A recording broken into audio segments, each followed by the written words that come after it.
तो एक तरफ लगातार मूसलाधार बारिश से नदियां उफान पर हैं, दूसरी तरफ राखी के त्योहार पर बहनों का जज्बा देखने लायक है। खतरे के बीच भी बहनें अपने भाइयों तक पहुंचने से नहीं रुक रहीं। बहराइच के बाढ़ग्रस्त इलाके से एक ऐसी ही तस्वीर सामने आई। नानपारा क्षेत्र में बहनों को भाइयों तक पहुंचाने के लिए नाव का सहारा लेना पड़ रहा है। उफनती नदी और तेज बहाव के बीच बहनें राखी और मिठाई लेकर भाई की कलाई से जाने निकल पड़ी हैं। आजादी के बाद से अब तक इस इलाके में ना तो पुल बना ना सड़क। बहनों का कहना है कि अगर इस नदी पर एक पुल बन जाए तो न केवल उनका सफर आसान होगा बल्कि गांव के लोगों की जिंदगी भी बदल जाएगी।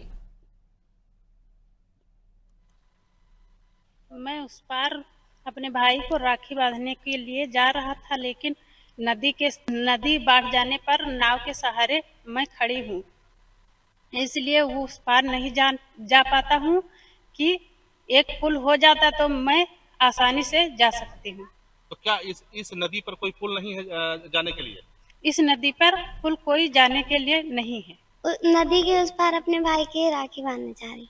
तो कैसे कोई रास्ता है कि जो आपको नाव के कौन सा सहारा है आपको जाने के लिए? नाव है, बस नाव है तो उस पार जाने के लिए बहुत कठिनाई झेलनी पड़ती है, और अगर पुल बन जाता तो हम लोग को मतलब आसानी हो जाता है उस पार जाने के लिए। नदी के उस पार जाना है अपने भाई के राखी बांधने के लिए, और कोई साधन है, एक नाव ही है तो उसके लिए जा सकते हैं, और पुल हो जाती इसके लिए बहुत आसानी होता है। तो क्या कोई इस रास्ते पर जाने के लिए कोई पुल नहीं है? नहीं है, अगर हो जाता तो इसके लिए बहुत अच्छा ही होता।